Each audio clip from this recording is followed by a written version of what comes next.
Is that oyster hat? That's a hat lady. And she got a friend. That's a crow daddy. Am I Dr. Sleep? Am I Jack Torrance? Bitch, I go to sleep. Call me Sleep Daddy.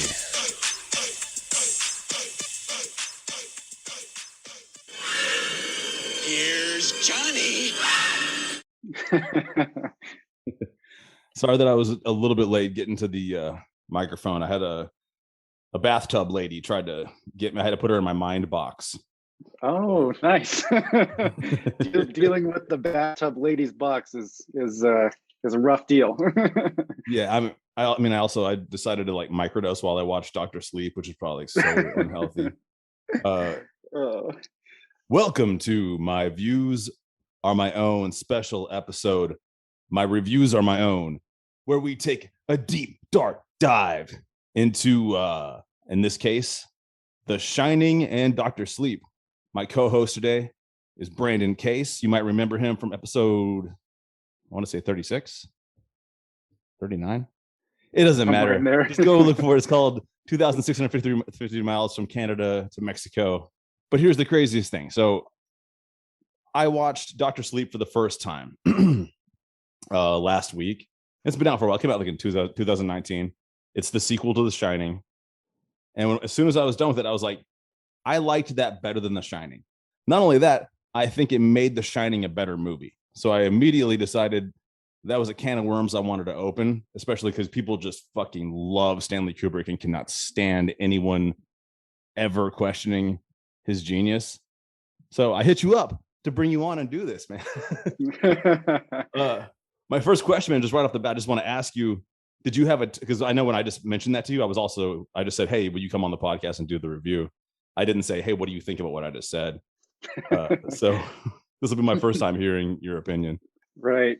Yeah, no, I think it'll be a fun conversation. You know, as you say, my views are my own. We'll probably have some dissenting opinions on that whole thing. I do rather like Shining, just from an analytical writing perspective, because that's kind of like what I do. But the Dr. Sleep was interesting and will provide some valuable points of conversation, I think. I guess I should say a couple things off the top too, that this is going to be, you know, this is a film podcast episode. This is film analysis.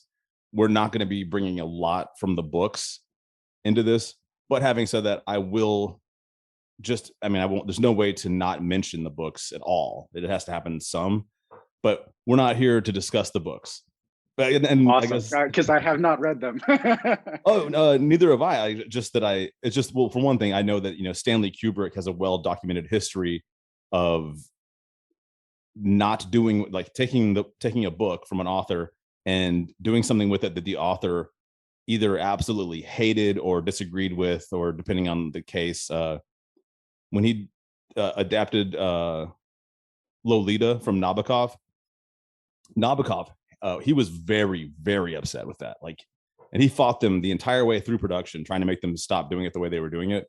Because he was, you know, to him, he was like, this is a story about, you know, a sexual predator who you're hearing the story through his firsthand account that he's supposedly telling a jury. And it's supposed to be an unreliable narrator. You're not supposed to sympathize with him. And Stanley Kubrick just took it and turned it into a love story, which I think many people since then have found, you know, but this is not about Lolita. But just in that same vein, you know, when he did The Shining, Stephen King was very upset, and he's like, this is not the story I wrote. Right. And the Lolita themes come and go in this. yeah. And there's a lot of child murder in both movies. Yeah. And bizarre sexual themes too, in interesting ways, which can deeper in the discussion there for sure. But before we go too much more further too, you have a personal story that's kind of links into this, but I think I should give a really quick formal introduction to the two films before we start going, like, and that's The Shining is a 1980 psychological thriller horror movie produced and directed by Stanley Kubrick, who at that time was considered, you know, a genius, and they would let him do whatever he wanted. And that's what he definitely did with that film. He was co-written with Diane Johnson The film is based on Stephen King's 1997 novel, The Shining. It stars Jack Nicholson, Shelley Duvall, Scatman Crothers, and Danny Lloyd. I actually kind of think it's interesting that in that movie, Jack Nicholson's character is named Jack, and Danny Lloyd's character is named Danny. Yeah, I noticed that too. That was just a quick overview of that film. And then Dr. Sleep, of course, a 2019 supernatural horror film directed by Mike Flanagan, who I'm just now learning, getting ready for this episode. I was learning a lot more about Mike Flanagan, and the more I learn, the more I like him. If it wasn't enough, the fact that I loved Dr. Sleep, I've learned to like him more just as a director of other things he's done that I wasn't aware that he was the guy. Anyway, based on the 2013 novel Dr. Sleep by Stephen King, the sequel to The Shining, and this one stars Ewan McGregor as a full grown-up Danny from The Shining. Rebecca Ferguson, she plays Rose the Hat, who I was calling Hat Lady through most of the movie, and fucking out of nowhere, watch out Hollywood, Kylie Curran plays the young girl who's kind of the new Danny, and great actress. I mean, there's a particular thing I don't like in film or television, which is the precocious child. It can be done so poorly, and she did it so well. It was actually great the whole time. And Cliff Curtis, he's the guy that plays Dr. Sleep's Billy? best friend. He's the best Billy, friend. I think, yeah. The guy with that gets him into AA and gets him an apartment. Carl Lumbly as Dick Halloran, and great job. I would say all the people that had to play a role where they played a character from the original movie did fantastically well. The ones that had to play them in their same age, the woman that had to play Wendy Torrance, they don't look exactly alike, but it doesn't matter. You know who it is, and it works really well. Henry Thomas, that's the guy that does Jack Nicholson superbly well. Anyway, I'm already off the very jump. I'm just sitting here heaping praise on Dr. Sleep. And The Shining, I was like, yeah, The Shining came out in 1980. It was directed by Stanley Kubrick. He was an asshole. He made Lolita. He's a sexual predator. Moving on, Dr. Sleep. Mike Flanagan, shooting rising star. Kylie Curran, rising star. Ewan McGregor, so much more handsome than Jack Nicholson. I didn't say all that. Before we start an overview, speaking of overviews and overlooks and timberlines, you shared the story briefly back when you were a guest on the podcast, but I was wondering if you would share the story again when you happened to visit the Timberline Hotel where they shot The Shining. Yeah, they use Timberline for all the exterior shots, at least, and it is an interesting place. And I intersected it at a very interesting time for me. That was about 2,000 miles into the Pacific Crest Trail, and I had just come back to the trail because I had to get off for about a week when my dad died, and I had to go settle his estate in Idaho, which was this crazy, huge thing for me, obviously. But so I had gotten back on trail, and I had been this entire time, the wildfires had been chasing me north all the way up through California and then through Oregon, and I was staying about a week ahead of them. And so going off and dealing with all of my dad's stuff took me off trail for about a week, and all of those wildfires just caught right up to me. So I came back to the trail, and it was just saturated with smoke and this really hazy kind of grainy atmosphere. And so Timberline Lodge is right up on the side of Mount Hood. So I was super beat up, emotionally, getting back on trail after a long absence, and a ton of eating. I was really heavy and sluggish. And you come up Mount Hood, and the Timberline's just sitting on the side of the mountain, and it's this sprawling hotel that's super eerie and really cool and atmospheric. And because of all the smoke in the air, it actually had a very similar look, almost that grainy film look that that it has in the actual original Shining movie. So it was like walking into The Shining. It was it was super weird and crazy. And so I actually went down and investigated the hotel and stuff, and it was awesome, real wild, and really fit the strange and dark tone and all of the emotional resonance that I was carrying with me as I was trying to like deal with all of the, baggage from my dad and him passing and all of that. And then you have this like smoke and this craziness, and it's just like this super vivid place right up on the edge of the mountain. It was wild to visit in person, especially at that junction in my life. Just here's like the thing about that too, like the fact that you briefly mentioned that to me when I hit you up to be on this movie review. But I mean, you had told me the story before, and of course I probably remember, I think I might have the Shining a little bit though, because I finished the movie. I finished Dr. Sleep, and I was like, this was good. I want to do a movie review on this, but I don't want to just do a movie review on this. I want to compare and contrast it to the original film The Shining, because I think that Dr. Sleep is so good, and I can make an argument that, like I said, I can make an argument that it perhaps is even better, or at the very least, it finishes the loop and it makes The Shining into a full story. If The Shining is the trauma, Dr. Sleep is the healing, and it's the whole life. It's the whole life of Danny.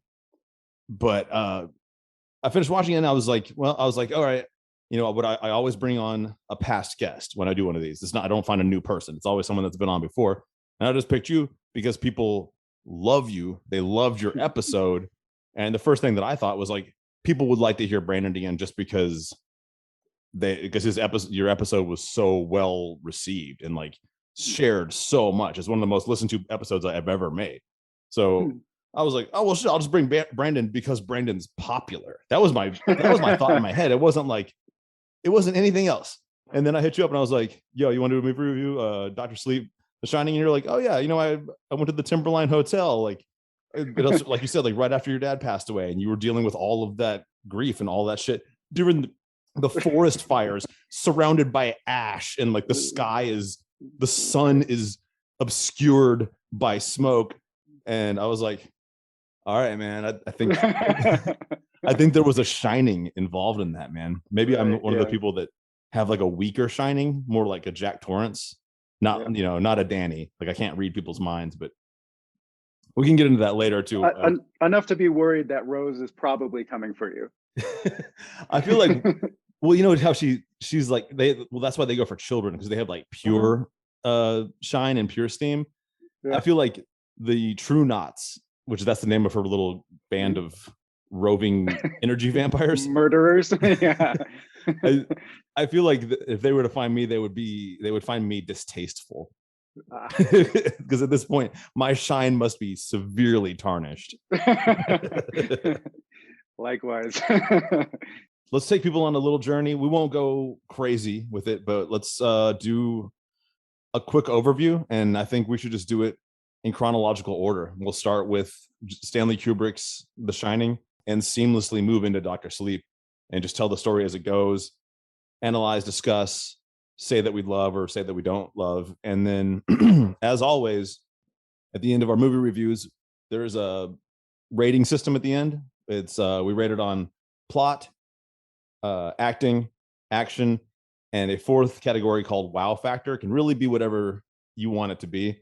Sometimes that can be the deciding factor, but we'll give each movie their individual rating system, and at the end we'll compare. We'll see who got the highest score. So one thing I would like to bring up is just the very opening scene of the show. Like I've been saying a lot about how I love Dr. Sleep and that I liked it better than The Shining.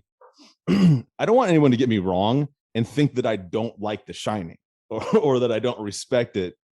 And as a matter of fact, before we did this, I did a rewatch. I just watched The Shining again, and this time going into it, I read some articles, did some research so that I would be alert to be looking out for the things that I'm supposed to appreciate. It's not an easy film necessarily. It's actually it's a film that's meant to be watched several times so that you can see all these like really weird, secret, hidden things. One of the things I find the most interesting is that the hotel itself has been recreated by architects, or the interior of the hotel, and they found that it's an impossible structure. That if you were to try to build the Overlook Hotel based on all the shots from the movie, you would just create a maze and hallways that go nowhere, doors that go nowhere, so on and so forth. Anyway, opening scene. Yeah. We're supposed to be in Colorado, although we know it was in California because you've been to the real place, but it's supposed to be in Colorado. Little yellow car. helicopter overhead shot ends up being one of the most overused movie tropes of like opening scenes to a horror movie, I think, of all time, is the car driving through the woods shot from a helicopter. Yeah, and he did a really epic job of that cinematography where you're just like swooping in through, and it's unsettling and also beautiful, and then you have the musical score in the background. Like it was it's a powerful opener. I can see why it got, reused over and over again, including in Dr. Sleep. He used that exact scene later in the movie when they return. Yeah, that's, oh man, I'm gonna have such a hard time getting through the Shining section of this without referring to Dr. Sleep over and because what I find so amazing about Mike Flanagan's work is if you think about what a challenge he faced himself with, he chose to do it. He said, I'm going to make a movie based on Dr. Sleep, the book. I'm going to make sure that it stays true to the book, The Shining, so that there's coherency between, so that it's coherent and it makes sense. But it's going to be a sequel to Stanley Kubrick's The Shining, and I'm going to keep that as canon. So anything that happened in The Shining exists in this universe. And he managed to marry it all together. And he made, and Stephen King was happy. I was happy. You seem happy. Yeah. Yeah. He had to walk that line because those are very different fan groups that have very charged opinions. And so he was trying to unify that whole structure, which is not an easy task by any means. And I love that you brought up fan groups because I think that is exactly like a big case to be made here. Is that I think there are people that are the Stephen King camp that may have like actually not liked the original Shining that much because they're like, well, this is not what Stanley King or it's not what Stephen King intended. And then of course there's the Stanley Kubrick people, that are going to be like, anything Stanley Kubrick does is genius. Deal with it. Oh, I just thought of another movie, Get Out. Oh God, I love that movie. Like that's one of my favorite movies for sure. They did I think I'm almost certain, if I recall correctly, the opening scene to Get Out is a helicopter shot of him in the car, or at least it's used in the film, like when they're going out to wherever her parents live. Mm-hmm. Yeah. No, it became a trope for a reason, and you can get into the symbolic stuff behind that, is like going into the woods, and there's a lot of journey into like a dark and interesting place, and sets up the atmosphere quite well. So I can see why it's been used over and over again throughout time. Yeah, and I know we're jumping around a little bit, but who gives a shit, man? Like, I mean, we're talking about cinematography right now, and the cinematography of The Shining is probably one of the most well-documented movies of all time for that reason, and it's one of the main reasons is the use of the Steadicam, which had not been really. I know that it had been invented before. Like that's not the first movie to use it, but I think it's the first movie to use it to that effect. And that's for people that are wondering kind of what I mean by that. It's the scenes where Danny's on his big wheel. Oof. And he's riding around the Overlook Hotel through all the hallways, and the camera like perfectly stays on him the entire time. And Steadicams have changed quite a bit. Like a modern Steadicam is actually a little bit more. It's a little bit different because it's on a gyroscope, so you can just hold it on your body and you can walk with it and it won't shake. But the Steadicam of the 1970s was on wheels. It was kind of like more of a cart. Still really fantastic. Yeah, and it created such an awesome effect, especially in those scenes that you referenced, because it's shot so low to the ground behind that big wheel, which changes the perspective on the hotel a lot. And then you're also following Danny through these blind curves, and it's super unsettling, because you can't see. Even Danny, is going fast enough that it'd be hard for him to see what's around the curve, but because you're actually lingering behind him, like it's such a almost like a claustrophobia that's built in motion, which was kind of really cool and bizarre.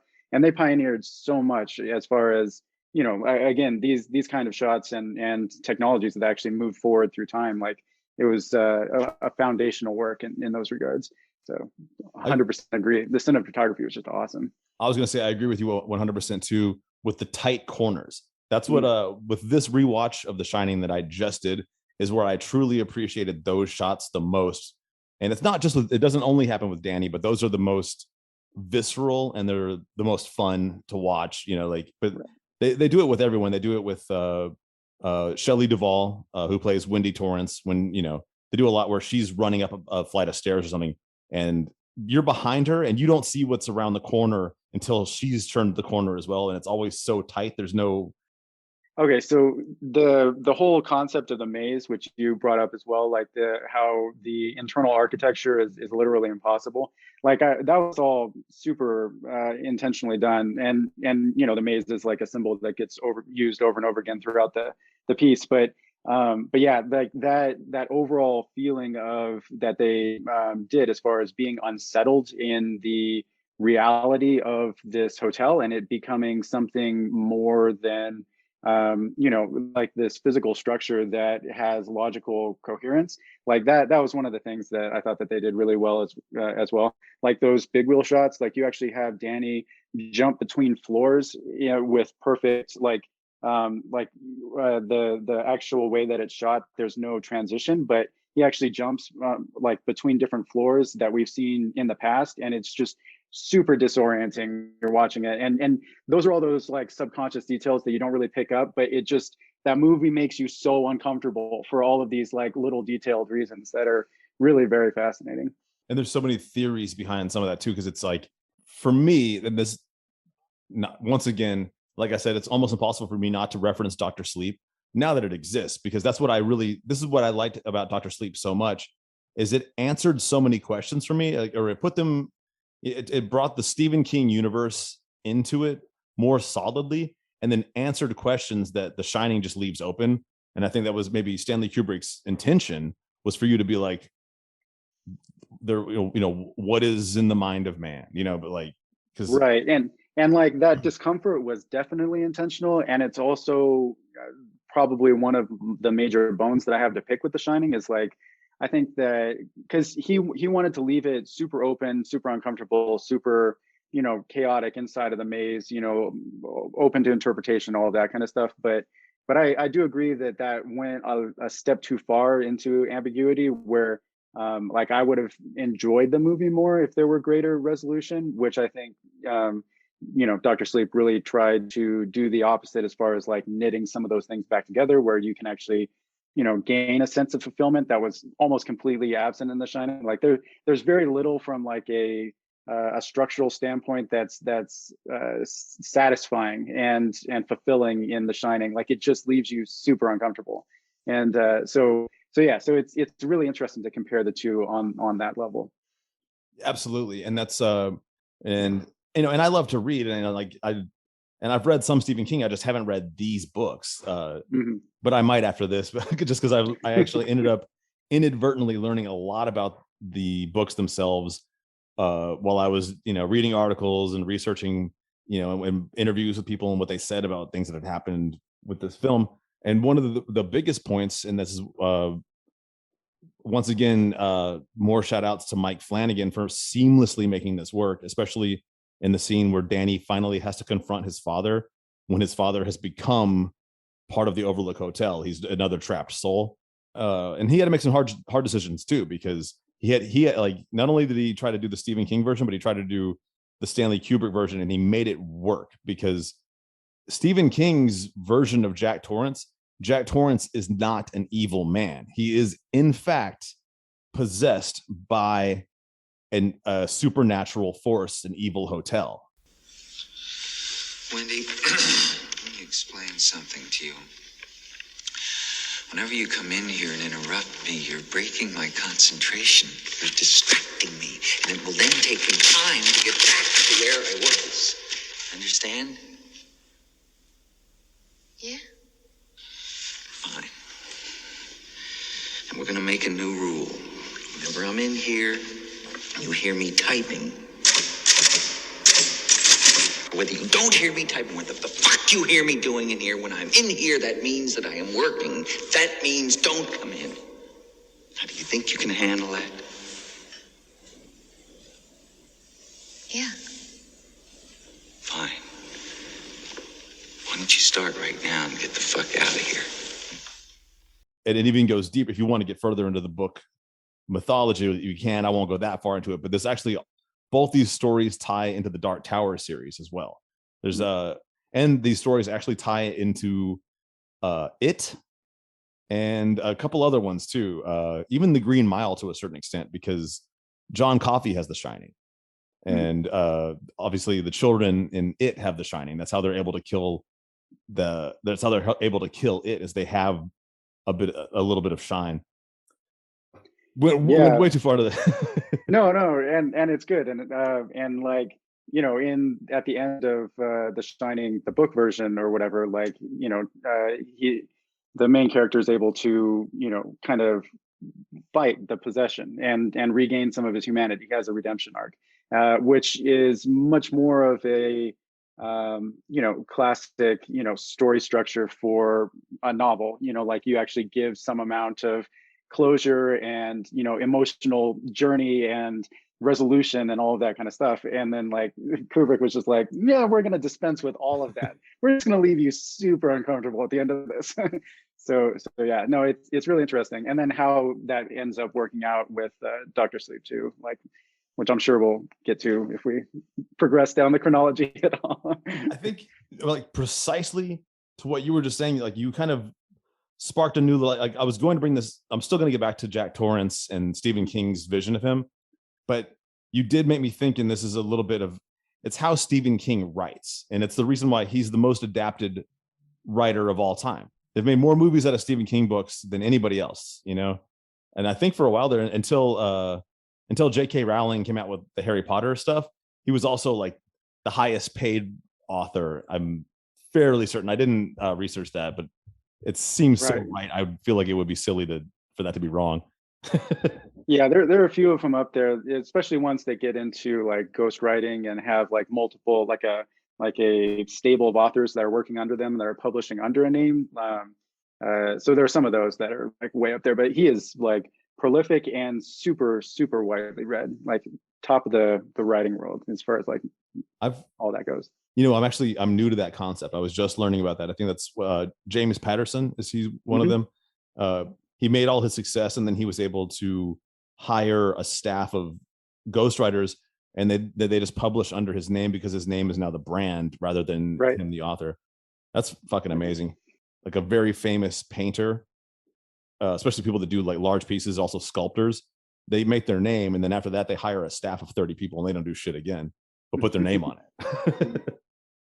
Yeah, you become a director, or, you know, if that, like you're like the little emperor of this whole, like, you know, village of writers that are producing content for you, which would not be a horrible place to be in, honestly. I think James Patterson is like, I think last time I looked, he was worth like most of $1 billion, like, you know, 300 or 500 million or something like that. I can't name a single James Patterson book. That's crazy.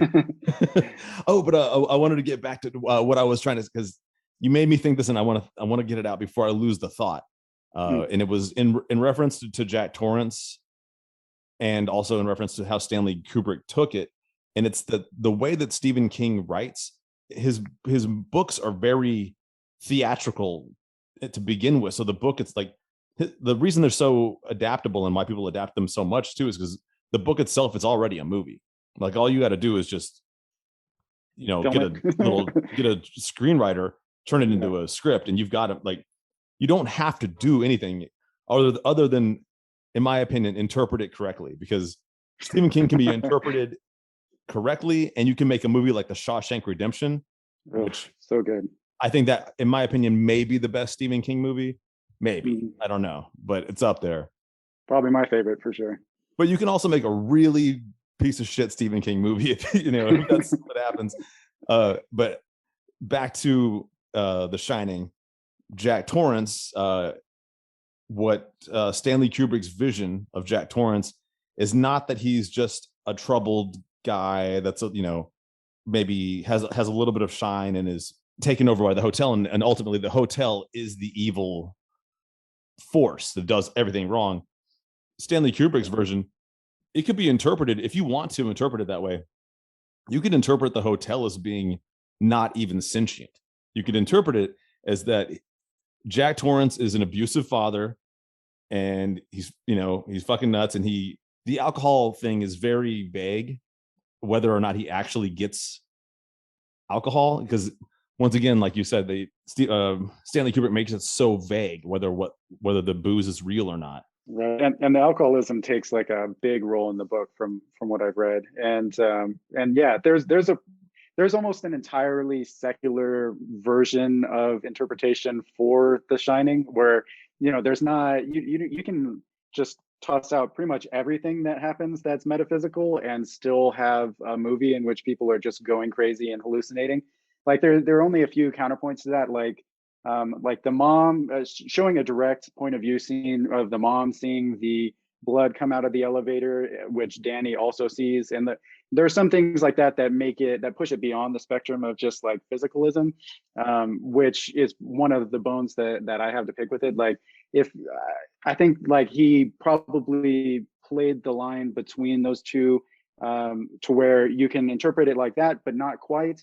And then you can interpret it like, a possessed hotel, but also not quite. Like it just doesn't fill either of those categories at all. And so that actually produces this like weird, chaotic amalgam, which is really uncomfortable and really worked for a lot of people. But for me personally, I would have enjoyed either both of those being able to be absolutely true, or at least, not being quite as muddy. Like there's a little bit of mud that's in the middle of that. So it's really interesting how all of that stuff worked out. And I, not to sit here and be and do my white knight shit, and so on and so forth. But honestly, I really could have done without some of the misogynism that Stanley Kubrick brings to the table. And I you know what? I just can't stop from doing it. But Mike Flanagan, when he brings, I mean, first of all, the actress that plays Rose the Hat, Rebecca Ferguson. But Ferguson, yeah. So I mean, he she's a super confident or competent villain. It's cool too, because she's got a silly thing, because she has a magic hat and she's in a silly group of like traveling vampire people. But the point is, and then of course Abra, who is the new Danny, she's the most powerful Shine that has ever existed. I could go on and on and on about that, but I think one very extremely important thing you can bring up is that Mike Flanagan certainly did not psychologically abuse his actors, or have no respect for them, or sleep deprive them, or have them on set for an 8-hour day and keep them for 16 hours to do 1,000 takes. And that's what he did, and that's what Stanley Kubrick did to Shelley Duvall, is because he was like, I want her to seem upset. And in my opinion, I think that she's a good actress, and he could have just been very clear with her what he wanted that scene to be, and then she could have acted it. She didn't need to, like, in real life, be going through an actual trauma. Right. Yeah. And Dr. Sleep also has like a lot more strong female characters. Like they're just like really strong characters, which are awesome. So I always appreciate that in the movie, and that was definitely rather lacking in The Shining. So the reduction of misogyny, point up for Dr. Sleep. But I guess and this does move us forward in describing The Shining in the Stanley Kubrick vision. Jack Torrance, and another thing I would say about this movie too is this movie is practically almost entirely a vehicle for Jack Nicholson's acting. It's almost like they made a movie and they're like, how can we make a movie where we just show what a great actor Jack Nicholson is and do almost nothing else? But there's a scene when they're driving up to the Overlook, when he's moving his family up there to be, he's going to be the winter caretaker of this isolated hotel that no one can get to them because of the snowfalls and avalanches that keep this place isolated for 5 months out of the year. They're in the car and they're talking about the Donner Party, like the famous pioneer people that ended up eating each other in a snowstorm. And I don't know how old Danny's supposed to be, but I think he's around 5. And he's like, what's the Donner Party? And he's like, oh, that's these people that got caught in the snow and they had to revert to cannibalism and to survive. And then Shelley Duvall or Wendy Torrance, of course, is like, hey, don't say that to him. He's so young. And he's like, and Danny goes, no, I saw it on TV. And this is the first time where you see that Jack Nicholson or that Jack Torrance is a bad father. Jack Torrance's response after telling his kid a story that, he might be a little too young to be hearing. And Right. he goes, no, I saw it on TV. And he goes, you hear that, honey? He saw it on TV. And it's like, yeah, you can just tell that he has so much contempt for his family. And right. and it continues in this second viewing after, like I had said, like I wanted to go into this once again. I wanted to give it a fair shot and not just be a flat out, I like Dr. Sleep better. I'm like, I'm going to give The Shining the fairest shot. I'm going to read the articles. I'm going to read the interviews. I'm going to go in here looking for these things that people say. And the stuff where people say like to watch Jack Nicholson, because he like Stanley Kubrick did do an interesting thing where he doesn't focus on someone's face, even though there's something important happening there.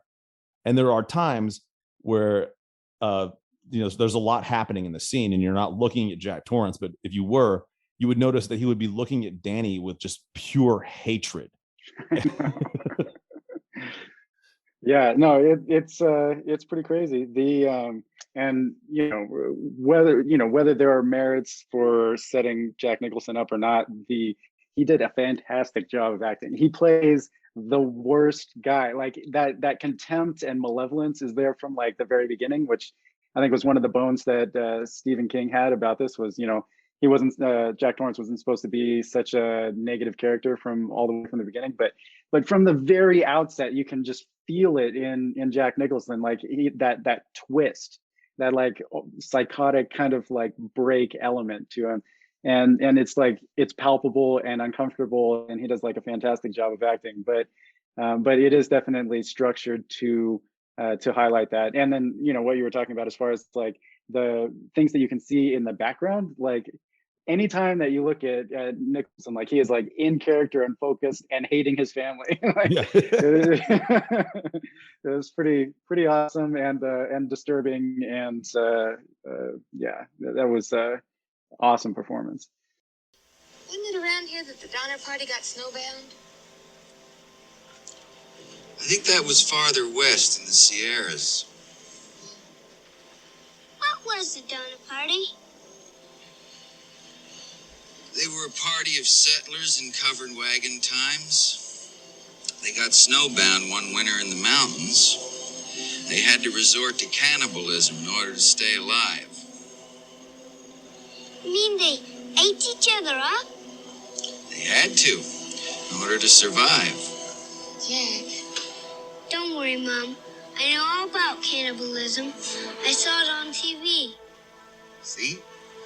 It's okay. You saw it on the television. I guess, man, there's no way for me to get around it, but that for me, in so many ways, Dr. Sleep informed The Shining for me.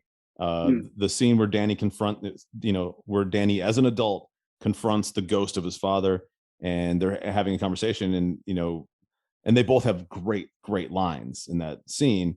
Of course, Danny gets that line where he's like, and he's a recovering alcoholic. He was homeless and violent and drunk for most of his life, trying to escape his shine. So he's been sober for 8 years at this point, and he's got that saying where he says, a man takes a drink, the drink takes a drink, the drink takes a man. And but then of course Jack Torrance's, like, the thing when you hear his contempt for his family in that scene, it informs so much of the movie The Shining for me. I was like, it makes a lot more sense. Yeah. He's like, he's just talking about, like, there's so many mouths to feed, and you're a hardworking man, you're trying to do all this, and the only medicine is alcohol, because your mind is a blackboard and the whiskey is the eraser. Yeah, there were some brutal lines in that. And then, of course, they dealt directly with AA, and they brought lines from, the whole AA's like script back into it at sometimes very strange and unsettling moments. And then you get lines like that, which I think was like I had recognized. I think it's like an old Irish saying or something. But yeah, like it was a very interesting look at that scene and their relationship. And Dr. Sleep did a pretty great job in those more intimate moments in a way. And I liked that they brought the alcoholism back up to the forefront in kind of an interesting way, and gave you a character that was actually you were rooting for, in a way. Which was kind of lacking in The Shining. Like you really couldn't like Jack Torrance in that film. Like he didn't really have that redemptive edge at all. And one of the things that was so cool about Dr. Sleep, as you brought up, was the villains, were actual people. They had their whole own like personality that had a layer of complexity to it that wasn't just like psychopathic. Like they were doing crazy, awful stuff. Murdering kids in really brutal ways and stuff like that. But you still understood them to be a person, whereas Jack Nicholson is more like a psychotic force of nature almost. Yeah, he's an archetypal abusive alcoholic parent. That's like, he's almost he's almost a symbol of a man. Like, and that's right. He has such style. a layered performance, but the character doesn't have very many layers, which is kind of an interesting contradiction almost. One other thing that I'll try to leave the book out of it further, like going further, but there is an interesting fact, and I think this was Mike Flanagan's choice to try to keep the Kubrick fans happy, and not go fully Stephen King on it, because Jack Torrance is actually supposed to get another arc redemption in Dr. Sleep, which Mike Flanagan decides to leave out. Really? Because he's supposed to actually help Danny rather than just confront him and try to harm him again. He actually, there's like still a glimmer of the man he once was, and he actually tries to help Danny fight against the hotel. But I think it was wise, just keep Kubrick's The Shining as canon, and that Jack Torrance as who he is. Like, otherwise it would be confusing, I think. Yeah, no, I agree. I actually didn't know that was part of the books, but I think it worked well this way. And then it all gets complicated, especially when you're trying to not only weave everything together, but keep that canon, because like because the Overlook Hotel didn't blow up, which happened in the books. So then you have it sitting derelict for like 30 years. But now in Dr. Sleep, they're able to like turn on the boiler and the lights, and like there's like electricity and stuff for this derelict hotel that's been just sitting unoccupied for like 30 years. So I mean, sometimes you get holes that come about from having to work those disparate elements quite so much, but I think he did a pretty good job of navigating a number of them. I mean, because you got to think, like, not only was he, I think I said this before, but he had to stay true to the source material of Dr. Sleep that he was creating. He had to stay true to a Stanley Kubrick film that was primarily like what most people think of as canon for the story, and then stay true to the source material of a book that Stanley Kubrick completely diverged from when he made his original film, and he held it all together. That's why, I mean, these are some of the things that like some people might watch it and go like, yeah, but it doesn't have, but Stanley Kubrick didn't make it, I feel like almost is entirely the argument. But let's get back into The Shining as get through the overview a little bit, because I feel like I've basically been overviewing Dr. Sleep, and I meant to be chronological, and I certainly didn't do that. But I don't know if you noticed this. I thought this was an extremely important part for the Jack Torrance character. And that's that he's supposed to be the caretaker of the Overlook Hotel. But in any scene, you either see him like trying to write or supposedly writing. Never, ever is he working. And if you notice that there's so many scenes where Wendy is like, she's in the boiler room, checking the boiler. Like she's got her overalls on. she's got coveralls on. She's working constantly. She's the only one that does any work. So I don't know if you caught that. Like, yeah, that. No, I thought that was very interesting, and went with his character quite a bit, and really kind of added some likability to Wendy, who kind of went in and out as a likable character. I think that element really served her character quite well as far as making her likable and as a foil to Jack. Which is interesting too, as far as we were talking about with the misogyny and all of that later. Like those things get super complex. But I liked that, that was like one of her main elements as far as being a strong female character. Like she did a pretty good job of like keeping everything together while he was completely falling apart. So that was probably my one positive take on the presentation of women from that movie. But yeah, it was interesting. And I suppose, I mean, the terror of that movie, or the horror of that movie, or what it's supposed to be, I guess, from the different viewpoints is, Wendy's viewpoint is slowly realizing that your husband is insane and has contempt for you and wants to kill you and wants to kill both your child. Yeah. Then you have to think that, and I know that Stanley Kubrick didn't super, he showed very little sympathy for Jack Torrance, and kind of showed him more as an evil man primed to be this person. But still, there's that horror from his perspective, which would be slowly realizing that you hate your family and that you think that they're a burden on you and that they're the reason you're not happy and that you want to kill them. Right. And he seems to be racked with guilt at certain points, like when he wakes up from that dream and it's like, I dreamed that I killed you, which also like was, as far as like story driven elements go, like the ways that Kubrick prefaced that violence and like reinforced it all the way back to the beginning with the mentions of, the past events with somebody who had the direct experience of killing his family.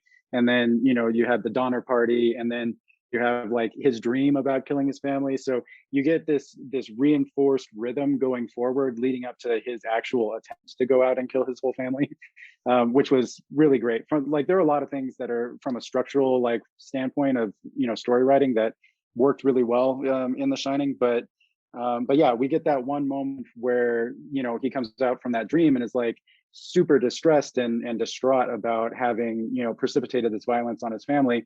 So if you were imagining it from the various characters' perspective, like there is definitely a horror line for him in terms of realizing that this is happening and who he's becoming and being unable to stop it. That's kind of an interesting way to dive into it. But yeah, I really like, and that was a thing I learned recently about. This is a tool that Stanley Kubrick uses in a lot of his films, which is, I guess, it's probably been used a lot since then because he's been copied so many times. But it was more, and even now traditionally, your film has a antagonist protagonist dynamic, and it's kind of a dyad. And in this particular one, you've got Jack versus Danny, Danny versus the hotel versus Jack, Jack versus the hotel. And so throughout the entire movie, there are completely different dynamics of who the antagonist and who the protagonist is at any moment, because the hotel is trying to consume, the hotel wants to destroy Danny, but the hotel wants to destroy Jack, and Jack has to fight against the hotel, and Danny has to fight against the hotel, but Jack wants to destroy Danny, and Danny has to fight against Jack. It's like, so in this particular rewatch, after I was looking out for that dynamic, I was like, that really does add such a huge layer to what otherwise, if we're very blunt about it, is an extremely simple plot. The plot is a man and his family, a man, a wife. He's supposed to be a caretaker. He goes insane. He wants to kill his family. The hotel is haunted.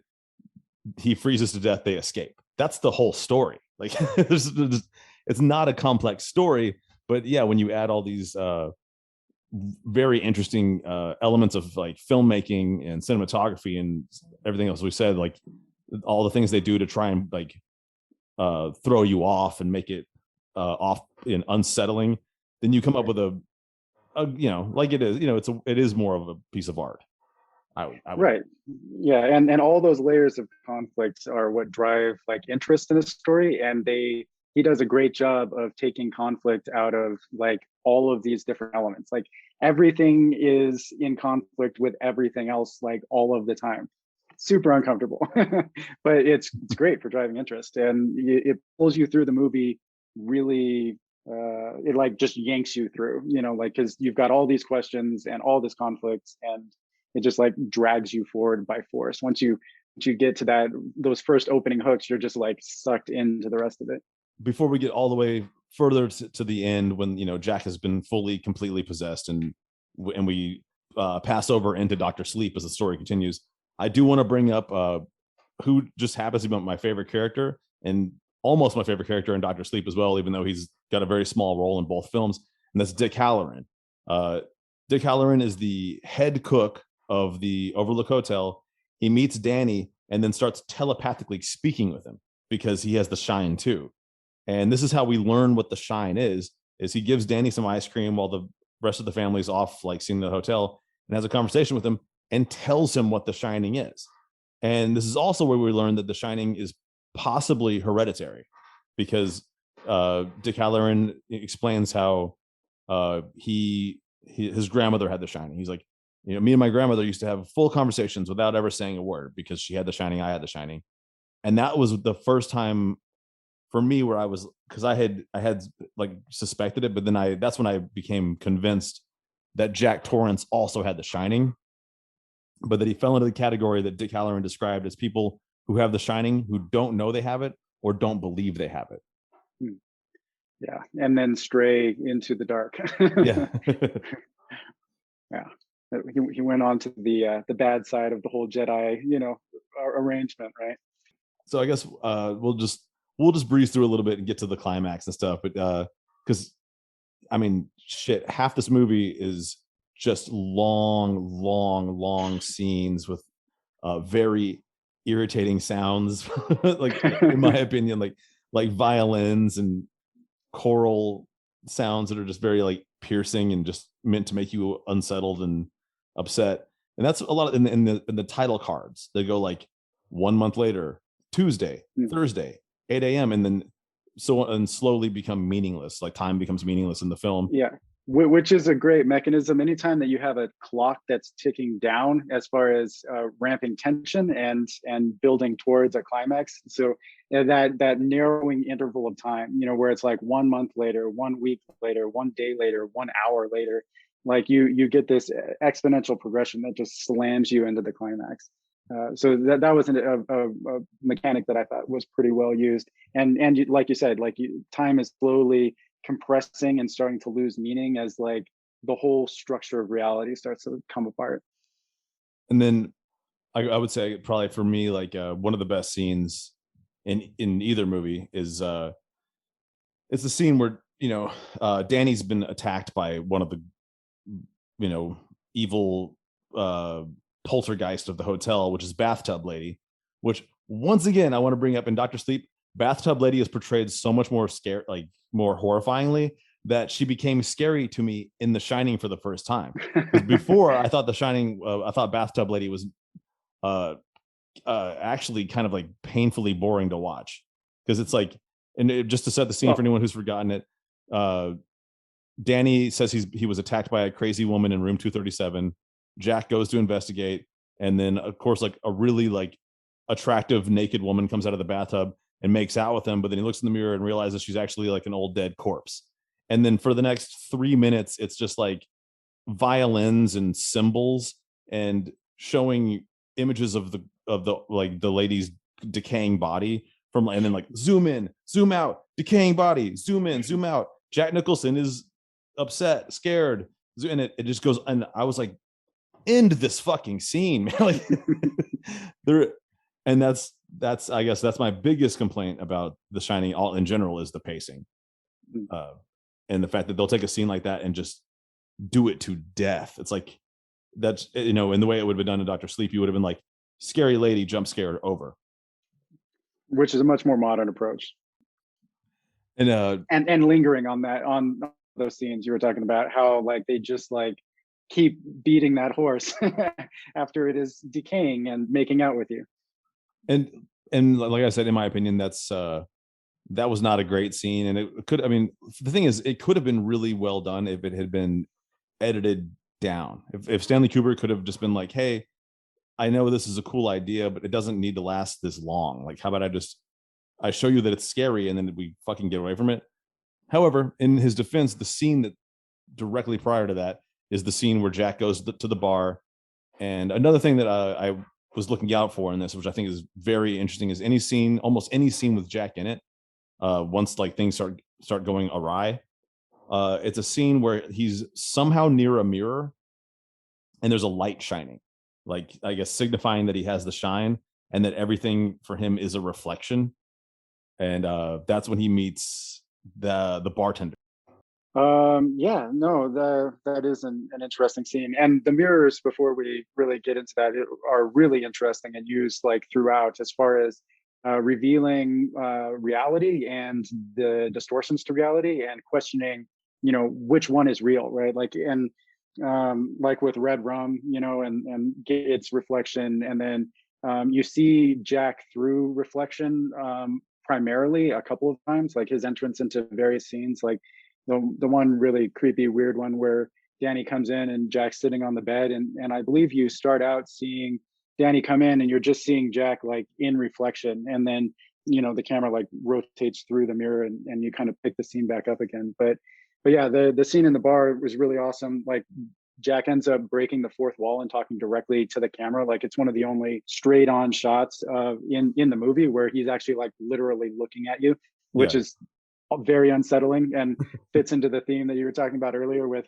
Kubrick just kind of, really lingering in these scenes, because unlike the modern approach, which is very much that jump scare, move on, like, he wants you to sit with the discomfort in a way that's, well, it's very uncomfortable, and it's not really scary, it's just really uncomfortable, and you're trying to like, you have to like sit with it, which has its own uses and stuff, but is like very uncomfortable. So yeah, so if you wanted to get back into the bar scene, where Jack Torrance is talking to, I think it's Lloyd, right? Yeah, it's Lloyd.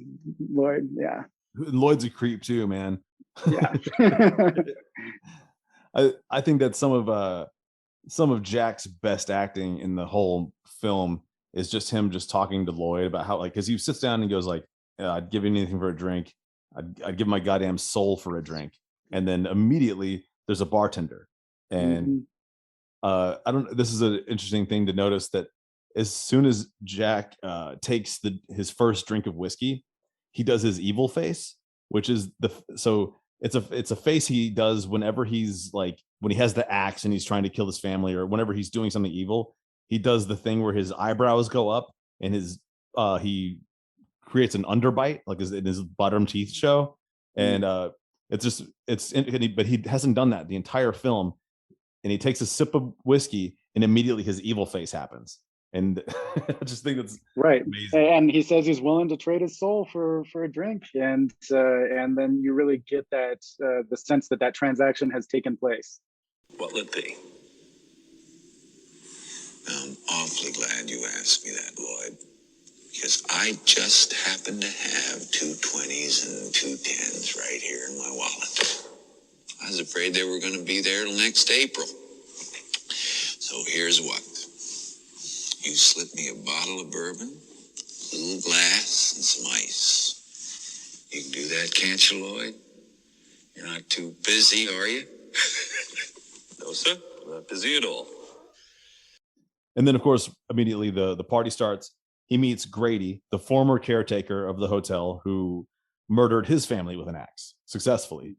And that's also more great acting. Another scene where they're surrounded by mirrors and bright shining lights in the bathroom, and he says, "I know you. You're Grady. You were the caretaker of the hotel." And Grady's, of course, like, he's like, "No, you're the caretaker of the hotel. You've always been the caretaker of the hotel, and I know that because I've always been here." It's just spooky. Yeah.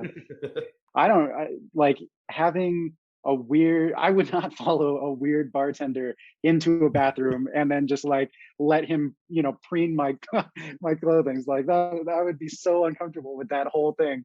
He's cleaning him. Yeah, he's like literally like just meticulously like cleaning him and getting like closer and closer. And like the whole thing is like super weird. And they're the only people in this like really intense, like lit red bathroom. Like the whole thing's very odd.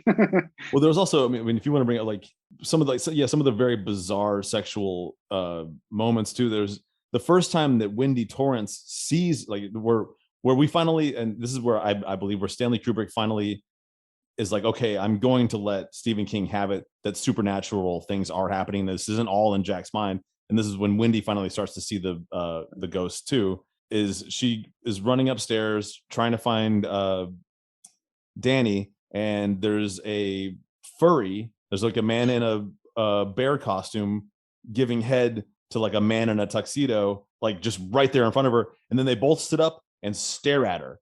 Yep. Yeah, super weird. And then you add that as a visual motif, Danny has been placed with and associated with bears throughout like the entire thing. Like his, when he's in his like bed, like the pillow is an image of a bear, and like yeah, no, that whole thing gets very weird. and you can there like I watched some reviews and stuff online that were like dissecting some of the symbolism and stuff, and it's fairly prevalent throughout the whole thing. There's And also you might have noticed this, or at least in some of the research people have done. There's a bearskin rug in front of the fireplace that appears and disappears. So there's it's only in certain scenes, and I think that they correlate to whatever might be going on. So if Jack's in a certain type of mood, the bear is there. If Jack's in a different mood, the bear is gone.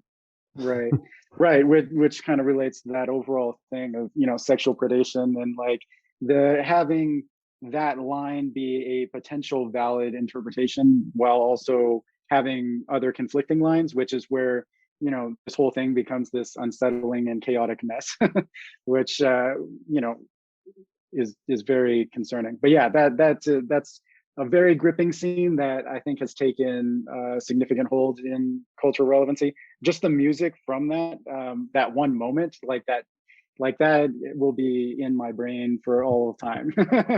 It's just like locked in there now. And yeah, like to bring it to some of what you were just saying too, like where there's these themes and some are very, very subtle. It's like where you wouldn't notice them at all. If you watch the movie one time, you wouldn't even, first of all, you wouldn't notice the bear shit. Almost certainly you wouldn't notice that. But there's the extremely blatant, it's in your face. This is an allegory for an abusive relationship. Wendy has an abusive husband. She wants to get away from him and she can't. She's and like, in this, she is actually literally trapped in an isolated location that she can't leave. But there's so many ways you could say this is an allegory. Or even the part where she's able to, when Jack is coming for them and they're locked in the bathroom, and she's able to get Danny out. She gets him through the window, but she can't fit herself. Also very allegorical for the way a lot of women feel like, I can't leave this. I can't leave him. I can't get away from him, but I can at least get my child away. Like, I can get this child maybe to graduate or get out of school, just get away from this fucking guy and never have to come back. But she has to accept that she's there forever. So those are all, they're in your face. They're not subtle. They're, like I say, it's an allegory, but it's almost like he's might as well just be giving you a TED talk.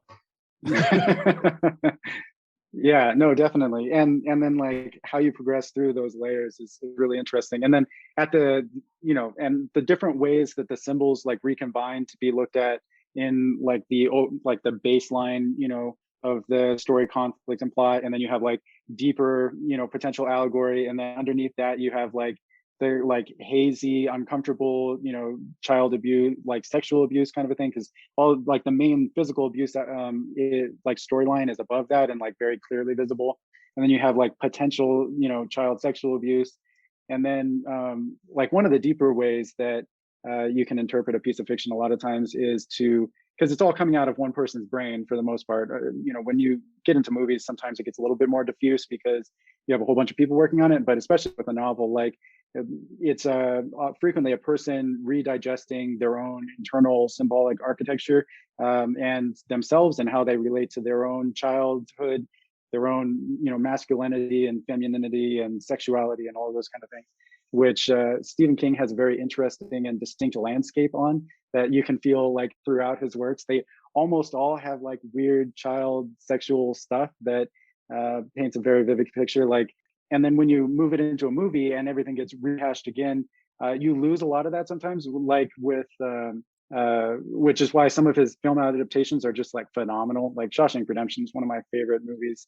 But yeah, so how you have these like tiered layers that go down as far as how deep the allegory goes, and then how diffuse it becomes, is really very fascinating. And I think they did a good job with that in this movie. Although, like I said several times now, I feel like it was a little bit too muddy, too non-specific. And it might be because we are a modern audience, but like, because expectations for media have changed so much over time, and things have, they've tightened a lot. Not only in the literal jump scare sense, but just in general, as far as like what the audience is willing to accept and look for.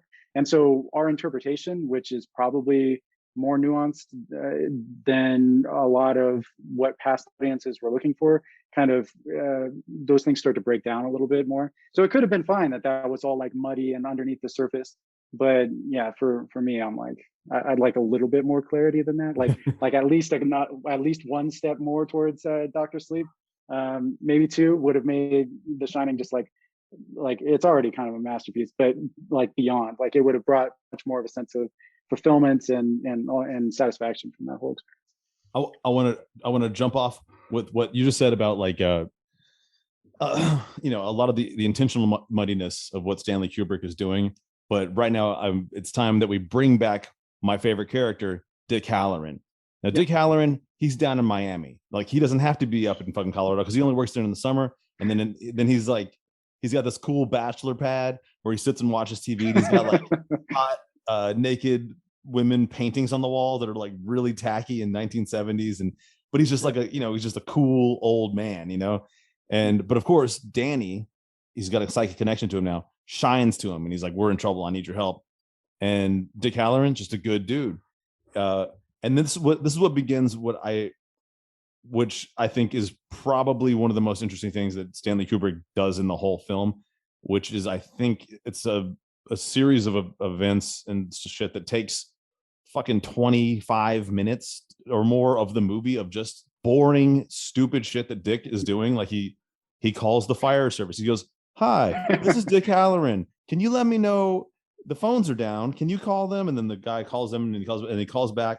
They go to the trouble to have him call back, and he goes, "Nope, lines are still down. I can't get a hold of them there." And he goes, "Okay, I guess I'll go to the airport." He goes, he's on the fucking airplane. They show a scene where he stops one of the flight attendants and he goes, "Excuse me, can you tell me what time we're going to land in Denver?" And she's like, "Yes, 8:20." And then he looks at his watch and he's like, "Okay, it's 8 o'clock." And on and on and on. And he calls his friend, and then his friend and then I will say this, best line in the movie is when he's trying to explain why he's going back to the hotel, and he kind of like can't say because I'm telepathic. And he goes, "Well, I'm telling you, I have to go back to the hotel because those people we hired turned out to be a bunch of irresponsible assholes." And then his friend just takes that at face value, and he's like, "Oh, okay." Larry, just between you and me, we got a very serious problem with the people who are taking care of the place. They turned out to be completely unreliable assholes. And gives him the snowcat. And then Dick Halloran drives through the snow, and this takes 10 more minutes, and then there's like 5 more minutes of him walking around the hotel. And so with all this shit gearing you up, you're like, Halloran is there, he's a heroic figure. In any other film, he would be a heroic figure. He would be going in here to save the day, and the fucking second he runs into Jack Torrance, he hits him in the heart with an axe and kills him instantly, and that's it. He's out of the movie. Yep. Yeah, that was working against like all of the common tropes and your conceptions going into it, including, for people who had read the novel and everything. Like Kubrick was like, "No, I'm just gonna kill him in one axe swing," like right there at the beginning of his entrance into the hotel, and he's dead now. You have no hope of escaping. Like, you guys are just totally SOL. And then of course there's the highest climax of the film is the chase scene through the shrubbed, whatever it's called, the hedge maze. Danny cleverly retraces his own steps and then is able to hide some snow and hide himself in the bushes. Jack freezes to death. Wendy and Danny escape in the snowcat, and that's when we begin Dr. Sleep. Yeah, after pushing in on the photo that shows Jack in the 1920s, which was a very ambiguous way to end The Shining. I forgot, actually, that's such an important part, and we can't actually skip that because that's part of Dr. Sleep too. After Jack just freezes to death and dies, the final scene of the movie is a close-up shot of a photograph from 1921 at a 4th of July party, and there is Jack Torrance right there, just plain as day. That's him. So, and there's a million theories that when you die in the hotel takes your soul and you become part of the hotel. That Jack was always part of the hotel. There's so many theories, and we could do 2 hours of fucking podcast on that week. But moving into I like the hotel ate him personally, as opposed to, anyway, that's my favorite one. He died there. It consumed him, put him into the cast. But, yeah, that's what I believe. I believe that the hotel had eaten his shine and therefore had taken him as well, and that's why he's part of the hotel, and that's why he's now a bartender there when Danny returns 30 years later.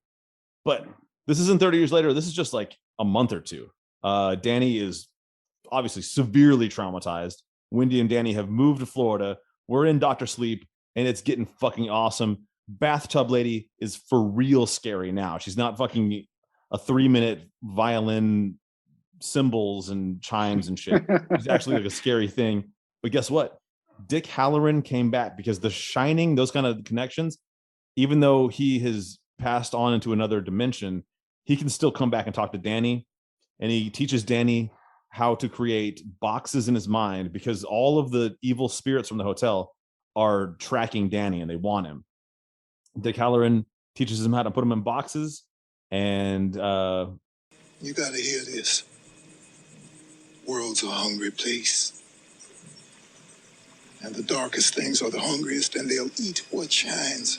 Swarm it like mosquitoes or leeches. Can't do nothing about that. What you can do is turn what they come for against them. That's a great scene in the movies when Danny, because he used to he pees himself all the time because he can't go to the bathroom because she's in there. And then finally he gets up one day because he knows how to make a box. He goes in the bathroom, shuts the door with her in it. And instead of him screaming, you hear her screaming. Right. Beautiful cinematography. Beautiful work. Which is awesome. And he's taking his power back, and those are all great things, but also still very weird symbolism to have a child go into the bathroom with a naked, aggressive, predatory adult figure. Yeah. Right? So we're continuing some of the basic symbolic architecture from the original into this new one, although technically it's in most Stephen King stuff. But yeah, so which is interesting, and that scene comes up in a really nice reflection later, because there's a lot of symmetry to this particular movie, or he does a lot to put the symmetry in. So yeah, so we're started into this Dr. Sleep. I think we can skip ahead a little bit too, because they do that in the beginning just to show that Danny is able to learn the power to box away these evil spirits. But he is still an extremely damaged person, and he ends up spending most of his adult life completely blackout drunk. And the first scene we see of him as an adult, he's in a bar and he takes like a cue ball off the fucking pool table and beats a man almost to death, or possibly to death. They say that he might have died, and he would have been able to get away because he was just a drifter. Maybe he did kill the guy and nobody just ever found him for it. Right. Yeah. He was making some questionable choices there, or whatever. Stealing money from the partner of the cue ball guy that he, may have beaten to death, he wakes up naked in bed with that dude's girl, and then she has a small child, and then he steals her money and then leaves. So I think they did a pretty good job of showing him hitting that rock bottom for alcoholism, where then he moves to the new town and is actually looking for a measure of redemption, and meets his new best friend, and starts AA and gets to actually start progressing with building himself an actual life. And I think that's great too, that they show that Danny, he has traces of Jack Torrance in him. He does have an evil dark side. And there's that, like what you said, there's the scene he wakes up with the woman at this point, he doesn't know she has a small child, but Yeah. he goes to start stealing money from her wallet and finds out she has a toddler, which all he does is he picks up and she's passed out in the bed in vomit. Looks like she could already be dead. He puts the baby on the bed and gives the baby a bag of Cheez-Its and then fucking leaves and doesn't call the police or fire department or any, doesn't do anything. And then later on in the film, which I think is, to me, was the most disturbing scene in the film, is when he wakes up and their spirits have found him, and it's the baby and it's her and they're dead, and they're like, they haven't found us yet, and it seems like it's probably been like 2 weeks. Very haunting. I actually didn't think about them being the same couple. Like that's awful. I hadn't actually thought about that. Wow. Yeah, the child and the woman that he just left alone, right, just died. Of course they died. I mean, yeah. Because what's that baby gonna do? The baby can't open doors. Right. So and I mean, and like you said, if that man that he had beaten in the bar, if that had been the boyfriend, he certainly wouldn't be coming back around again. If he was even still alive, he could be dead as well, or at least severely injured in a hospital somewhere. So that was, I think that was, I mean, aside from the baseball boy death scene, that had to be the darkest, most troubling scene in the movie for me personally. Yeah. But just what you're saying though, I mean, when you're talking about Stephen King in general, but then The Shining and Dr. Sleep in particular, you have predators that kill children, and in this particular case, because the True Knots, which I guess we should really introduce them better, led by Rose the Hat, performed by Rebecca Ferguson amazingly, so well, and then her co-buddy is Crow Daddy, and they show the scene where they recruit a new member because she's a pusher, and her power is that she basically, it's a Jedi mind trick. Is her power is she can tell you to do something and then you do it. What's her name? Andy Snakebite Andy. Yeah, Snakebite Andy. Snakebite Andy, and then the very old, very tall man is Grandpa Flick.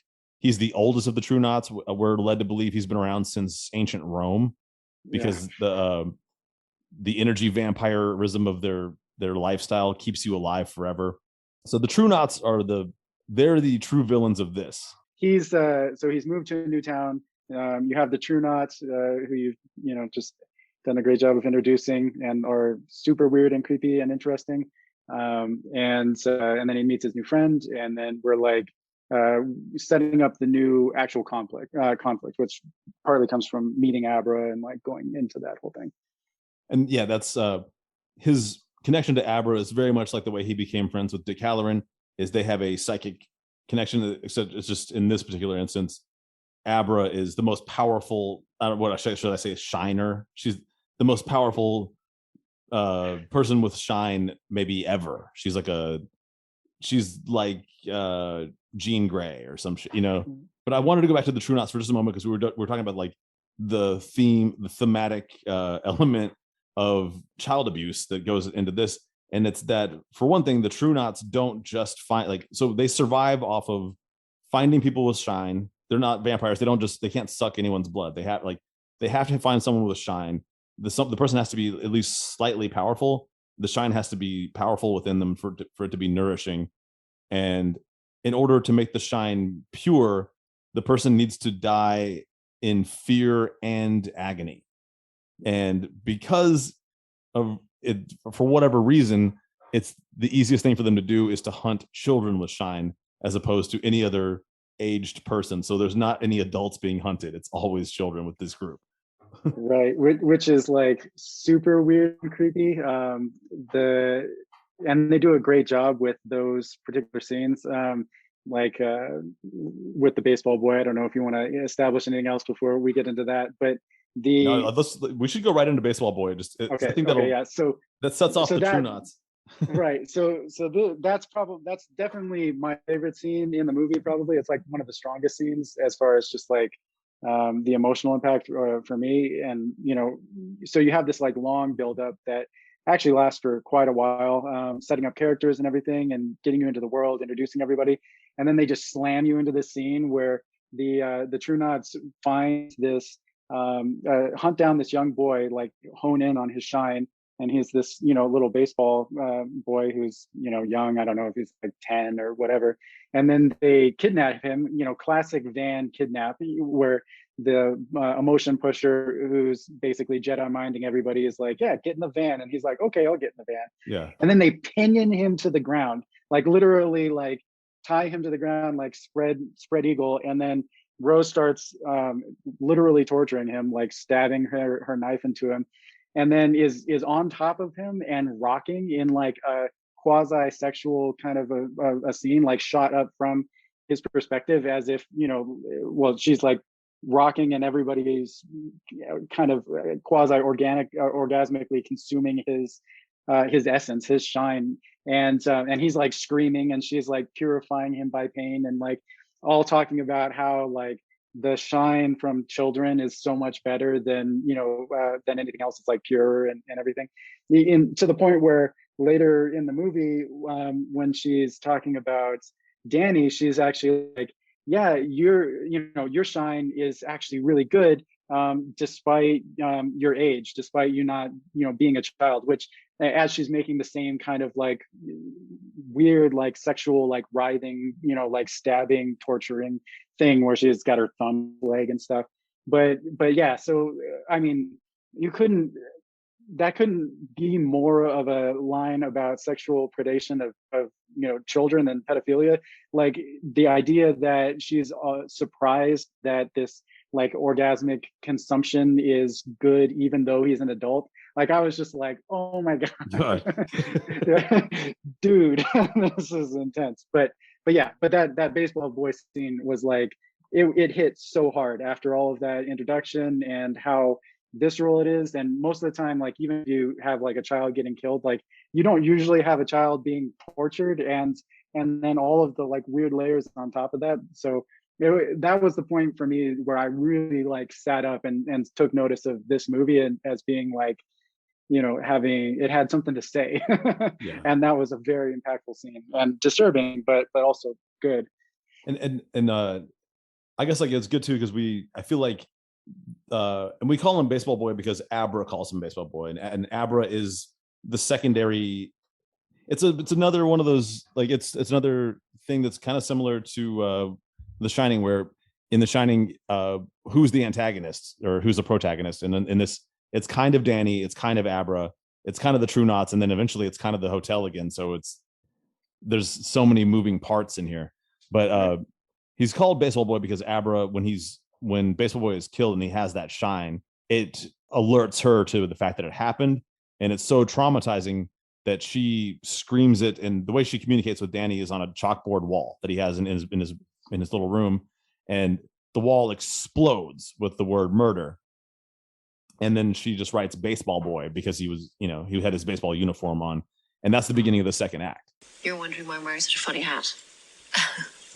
I always wear this hat. So much, it's a part of my name now.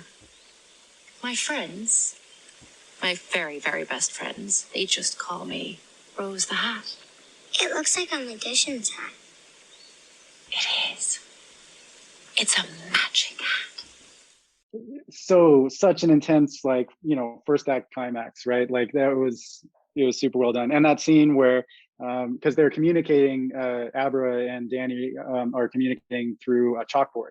And like you were saying, and then the chalkboard, which is their method of communication, just blows up, and you get, murder, but spelled in the strange way that Danny did on the wall, where he wrote red rum and some of the letters were reversed. Yeah. And so it says murder, and then he sees it through a mirror, and then it becomes the reflection of the nonsense word that he had written on the wall before, which kind of like throws him right back into the, that it kind of like grounds him and his emotional connection to what's happening, right? Like, because it pushes him all the way back to his whole traumatic experience as a child with red rum, which he had like made up.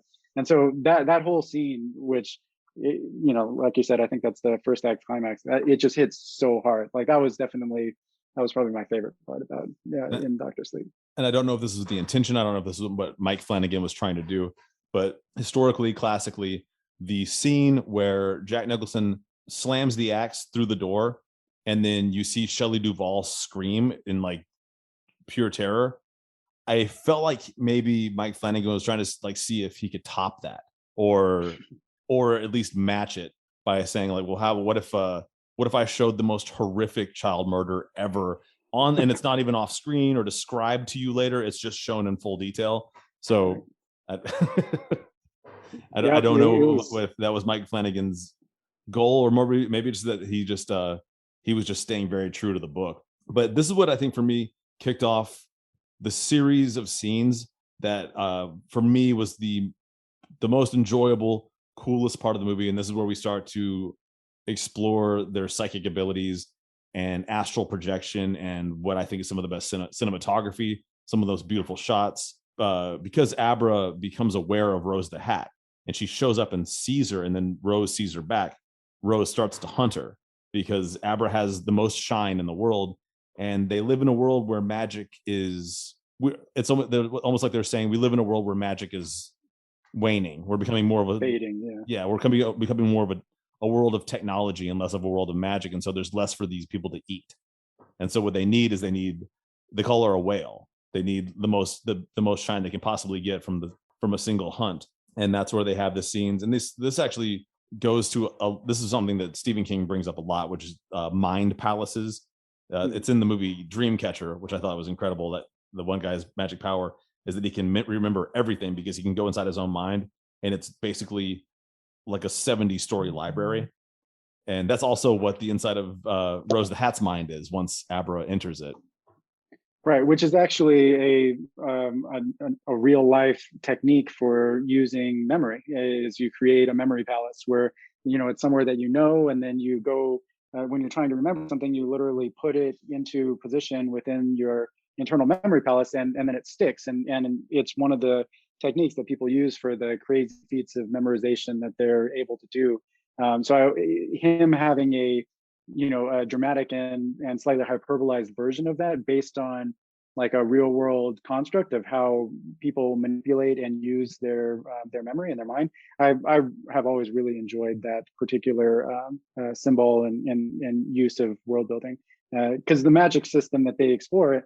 And I agree that this section, like it's almost like two movies where you have like you have The Shining that kind of bookends this really quite strong internal narrative that's they're going on this adventure where you have Abra and Rose that are having these like psychic battles, and you have all these really cool pieces of cinematography you were mentioning where like they're like changing spatial dimensions where they're like pushing on a wall and it rotates the entire building and then they like fall through it, or the memory palaces. And it really kind of hits this stride that lasts for an hour or maybe an hour and a half in the middle of it, that it's like a whole sub narrative that was really kind of fun and interesting and enjoyable.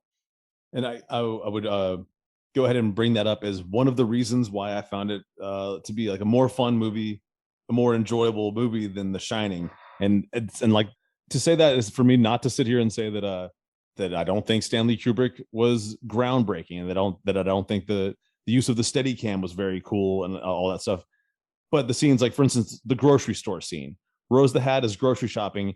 Abra is watching her through her own reflection in the milk cooler, and when Rose the Hat gets close enough, she realizes that she's not looking at her own reflection; she's looking at Abra. And Rose tries to reach out for her, and Abra makes the entire like series of glass coolers explode and shoots Rose on her ass, like sliding across the entire grocery store.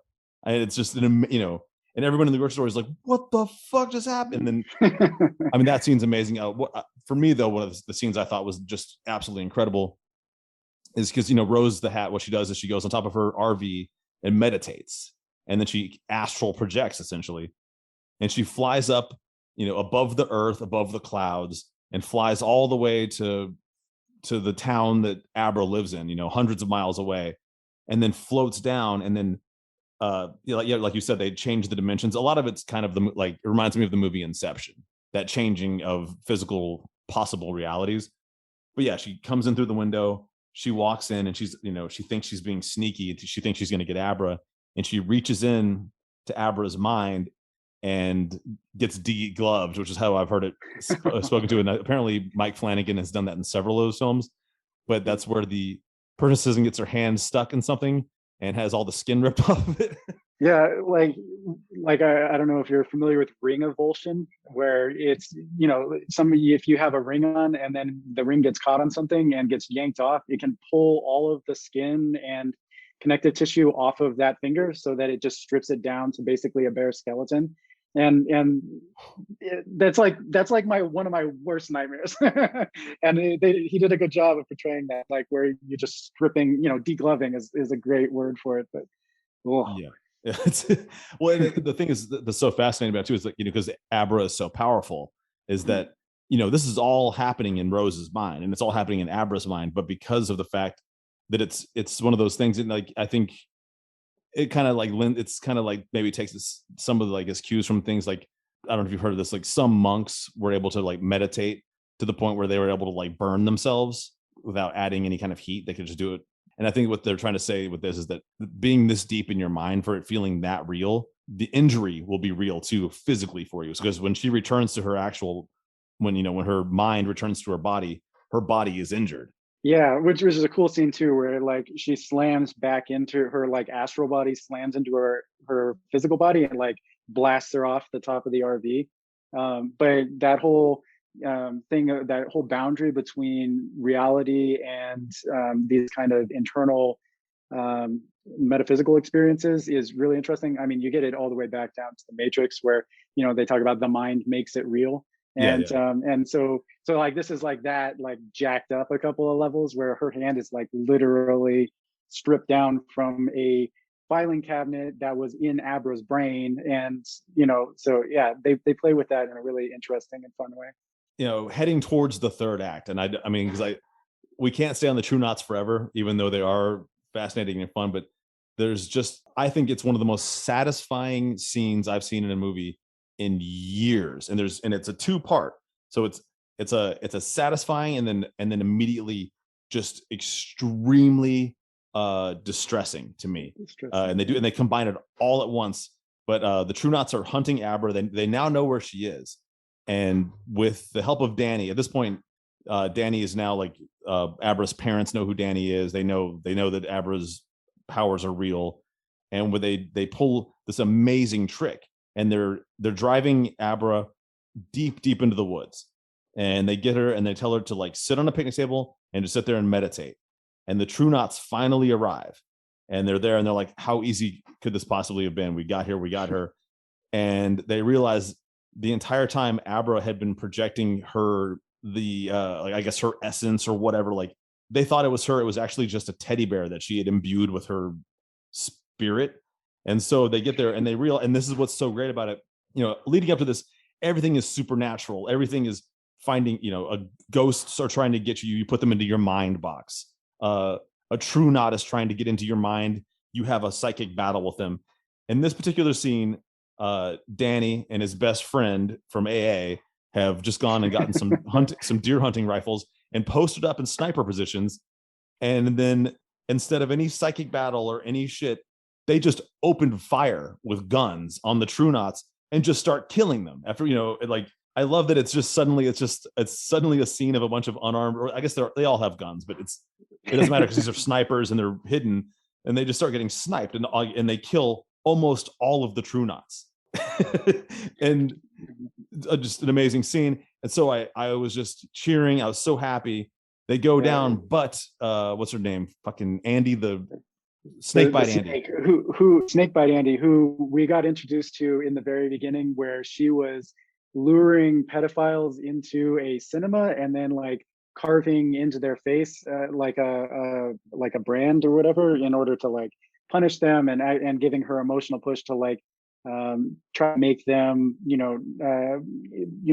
basically revulsion towards trying to be with another child or whatever. So she has this whole like again, sexual abuse, like weird thing about men and that whole thing. And then enter this part where she's the last one of the True Knots that's alive that we know about that's in this firefight or whatnot, and then you can kind of go back to finishing off how this works out. So like you said, Andy she does not start in this film as a villain. She starts out as just kind of like a little vigilante on her own, but is adopted by the True Knots, and they convert her to becoming a True Knot, which I don't fully understand how that process works. Probably got to read the book to understand that, but she's dying. She's about to die. She's on her way out. And Billy is Danny's best friend at this point. And he's the guy that got him in AA, got him sober, got him a place to live, got him off the streets, did everything for him. It's truly, really is maybe the only best friend he's ever had. And Danny's like, don't go near her. But Billy's not listening. He walks over to her, and the last thing she says before she dies, she goes, kill yourself. And he can't control himself. And he takes his deer hunting rifle and shoots himself in the head and kill. And it's terrible, because at this point you've really grown an attachment to Billy. Because especially everything he's done for Danny, and the fact that he took him at his word that this shit was real, and then he's dead. And then, unlike every other True Knot who died in agony and was screaming and was afraid to die, Snakebite Andy dies laughing, and it's so disturbing. It's so terrible. Stay back, Billy. Kill yourself. No!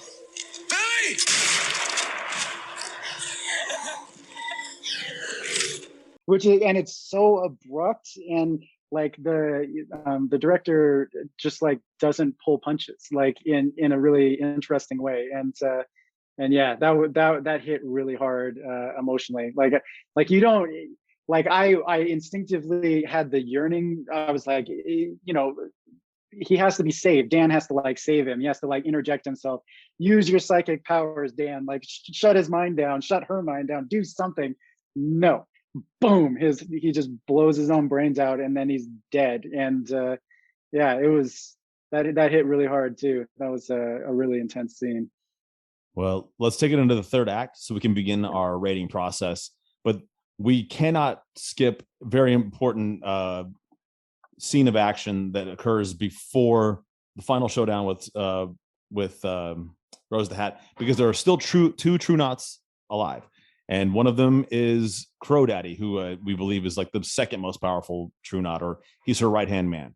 And he was able to kidnap Abra and inject her with drugs to the point where she couldn't use her shine. But with the power of Danny and their psychic connection, Danny enters into her mind and wakes up and starts talking to the guy. And the guy suddenly realizes he's not talking to a little girl. He's talking to like a 40-year-old man. And there's just an amazing, they're driving and they're in a van, they're going fast. And he's like, and there's a really cool, a little trick of camera that I don't fully understand what it's called, but it's where you draw the viewer's eye to something without them knowing why their eye was drawn there. And Crow Daddy she's in the back seat, and she's all buckled in, and he's in the front seat, and he has a pistol on his hip. And she keeps like, and whenever Danny would say something, he'll keep like reaching down like he's going to pull the gun out and shoot her. And he's like, I don't think Rose the Hat would be very happy if you shot me, if after all this and killed me and you didn't get the shine. And the guy was like, oh, okay. And he takes his hand away from the gun. And then she's like, I guess for you to, to have lived this long, to have lived over 1,000 years, I guess no wonder you wouldn't think to put on your seatbelt. And he's like, what? And and it shows back that, you had been seeing every time he reached for his gun, you were looking at the fact that he didn't have a seatbelt on. And she causes him to crash into a tree, and he shoots out through the fucking windshield. Yeah, that was another really intense moment, and interesting. And he was also an interesting character throughout this. Like they did a pretty good job of making fully fleshed humans out of the True Knot. Like you really kind of get to know this guy and Rose, and they have their own dynamics and interest. And so during this car ride where Abra's drugged and in the back seat, and they're having this kind of conversation before Danny comes in, Crow is talking about how, or it might have been after Danny comes in, but Crow's talking about how both sides have lost a lot of people, you know, and Rose is not going to be happy regardless because everybody has died, and you can kind of feel that it's a tragedy for them as a group. Like they have this really strong familial connection and bond, even though they are antagonists, and which all comes together to create more emotional weight for these kind of like really visceral, intense moments, like him getting ejected out and then like dying. And you see every time that a member of the True Knots dies, you see Rose just being like so, you know, in agony, like screaming, like these are all really meaningful deaths to her. Like she's not just like a mad woman that's running around murdering people without, you know, having some sort of humanity or agenda involved with it. So it was really interesting, and that it was another one that hit pretty hard. And I did like too, like in that little speech he's giving to Abra, it shows that he has kind of a nihilist kind of belief about everything. You know, of course he believes that he should continue to eat children to live forever because he doesn't believe in good or evil. He doesn't think that shit. It doesn't. He thinks it doesn't matter. He thinks that everything is chaos, and that it's like a cold, uncaring universe, and that he is just lucky that he can continue to live the way he does. He doesn't see himself as evil. He doesn't see himself as good, and he doesn't apply those kind of labels toward anyone. I mean, that's kind of I don't know if that's kind of like the way all the True Knots think, but that's definitely the way Crow thinks. Dr. Sleep is just full of so many great lines, so well delivered, great characters, and just like you said too, fleshing out someone like Crow, who might as well just be a supporting character, but you get to. This is what's so different than in this movie than in The Shining, because in The Shining, what do you really have? 3 characters, you know, ultimately, and then Dick Halloran a little bit. But in Dr. Sleep, there are so many characters because you've got Danny, you've got Billy, you've got all the True Knots. You get to know, you know, you start to know all their names and what their motivations are. Abra, her family, we know what her family's about. Like, I mean, it's so many people. And then and then you start to learn about not just who some of the ghosts in the hotel. They take on personalities that, whereas before in The Shining, they're just apparitions. So shit, man, do you want to take us into the final, third and final act, the Timberline Hotel, where you yourself have been in an ash rainstorm? Right. Yeah. No. So we transitioned back into going up to Timberline because because Rose is, or to the Overlook, because Rose has lost her entire group, and she is both super pissed off and still needs to eat, right? So she's still chasing now not only Abra but Danny, because they both have like an incredible amount of shine. Although I don't think she really recognizes that about Danny yet. We kind of hit that going forward, but yeah, so she is ready to do anything to go get Abra, and Danny, and she's strong, like she's super strong, and so the only way that Danny knows to maybe effectively handicap her and bring the situation back under control is to go to the Overlook, which is supposed to be really corrosive and dangerous place for anybody that has an element of shine and can become affected by the hotel and its desires. It's basically being like a huge True Knot in terms of wanting to consume people's shine.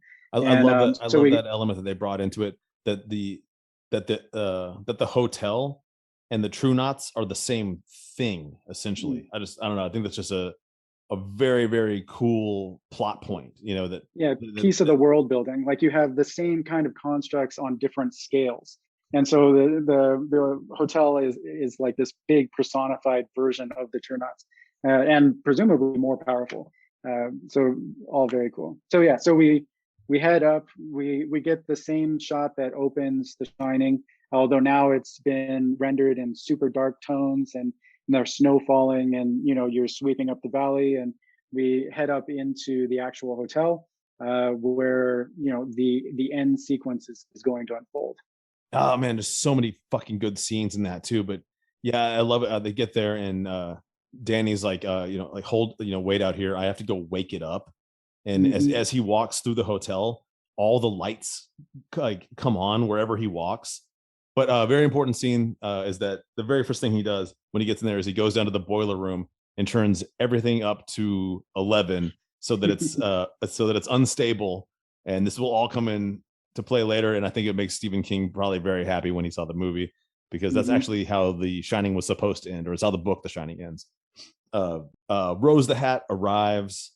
She's very terrifying. She's there to get him, and that's when I think Abra says, "You don't know where you're standing," and she gets pulled down to the typewriter where Jack Nicholson had been typing all through The Shining, and immediately is trapped in the hedge maze. Yeah, and then you have this whole like long sequence. She, of course, is very strong and scary, and so she's able to work her way free of the hedge maze. I don't think I'm missing anything particular there, but and then you get these really kind of fun and awesome shots of her exploring the overlook. I think that, I'm not sure if this happens after or before, but I distinctly remember her walking past the elevator and seeing that, you know, iconic scene of the blood just like pouring down. And, you know, so far every person that we've seen interact with that, like Wendy and, you know, Danny, were like super freaked out, you know, had like this normal human reaction, but instead Rose just kind of smiles and is like, "Oh, that's interesting," and then just like keeps walking. She finds it amusing. Yeah, she finds it amusing. And so yeah, so you get a lot of these kind of like fun fan servicey shots that bring back pieces of The Shining, as you're moving towards this scene with her and the typewriter, and then they try to confine her, and then she breaks out because she's strong. Oh, they were trying to lock her into one of Danny's boxes where they were making. She thought she was in Abra's mind. She was in Danny's mind. Right, and so, you know, Abra was just there as bait, and so Danny's trying to like close a box around her, but then she's like, "Oh, I'm like way too strong for this," and just like blows up the box and the whole illusion that they have. And then we get to replay one of the critical scenes from The Shining, where now it's Rose, you know, chasing Danny back up the stairs as he's trying to fend her off with an axe, like Wendy had done with Jack using a baseball bat. I think this is under dispute by some people. I think this is a cool as fuck scene and amazing, and just a great way to just finally take out Rose. And it seems like Danny won't be able to do it, but she gets him in the leg. She hits his ephemeral artery. He is gonna die any minute, and he's full of shine. So she's becoming more and more powerful even now, while Abra is trying to hide in this hotel that would also like to eat her. So Abra's in even more peril than ever before. But at this moment, this is the whole reason that Danny had lured her to this hotel. He had no intention of surviving this encounter. He just wanted to have Rose the Hat be inside the hotel, and she's looking at him and she's breathing in his shine, and she goes, "Oh, I've noticed you have something special." And he's like, "They're not special. They're starving." And he just opens up all of the boxes of every evil spirit he's ever trapped in his mind and lets them out. And then they take physical form in the hotel and consume Rose the Hat. Of course, Danny is then possessed by the hotel, goes to room 237, where it all began, to kill Abra, but she's powerful enough to wake him up just long enough to get him to go back down and fight the hotel's influence against him long enough for the fire to begin.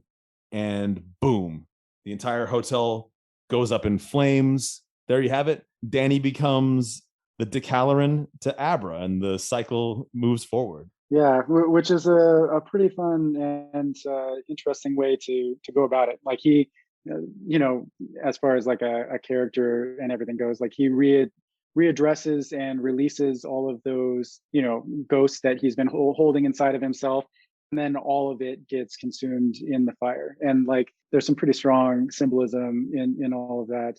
And like you said, it's the way that Stephen King originally ended the Shining book. And so I'm sure he was probably pretty pleased that we were making it all the way back around to his original vision. And with him being a sympathetic character and being able to stave off some of the possession, regain himself long enough to be of use to the people that he cares about, and then, you know, kind of go out in his blaze of glory with all of the evil things that he's been holding in are now just burning around him. Well, yeah, but it's my... Oh, and actually, we totally forgot that there is a final scene that's very important. the evil spirits of the hotel, they're not trapped in the hotel because the hotel is gone. They are free to now hunt Abra, but Abra is more powerful than even Danny ever was. So the final scene is the horrifying bathtub lady is in the bathroom, and Abra sees her and goes like, oh, and goes and walks in the bathroom and shuts the door. And as we must assume, then traps bathtub lady forever. So bathtub lady's a fucking idiot. Like you would think if she's kind of a one-note horror, right? Like all she knows how to do is be like peering around the bathtub curtain, and then she's like, I'm scary and my breasts are very sad, and then like that's like all she can really do. But I mean, don't get me wrong, if I saw a bathtub lady in my bathtub, I would fucking not be able to pee in my bathroom either until I could find a shining friend teach me how to make boxes. So all right, man, we're going to start the scoring process. This is going to be very difficult, and I think there might be some people out there that are going to send me some hate mail if things don't go their way. But we're going to start with plot, and if you would like, we'll score we'll do The Shining first, and we're going to have to be pretty fucking tough on some of these things because it's a 5-star score. So we can't, otherwise you're tempted to give everything a 7. You know what I mean? So so I think 5 is a better way to do it, because you got to be more realistic. Like, was it truly 5 stars? Was it truly as great as it could possibly be? Or was, so the plot of The Shining, fucking Jack Torrance gets a job. He takes his family, they go to a hotel, they get isolated, he gets cabin fever. The hotel is haunted, actually. And he tries to kill his family, but he dies. What do you say, man? Yeah, I would say personally, for me as a writer, because of the intricacy involved with some of the rhythm and repetition that I was talking about, where, you're introducing story elements and then, like you see them over and over again in order to create the effect. And some of that kind of cross plays with plotting. I'll give it a 4, because there were things that left me not satisfied with.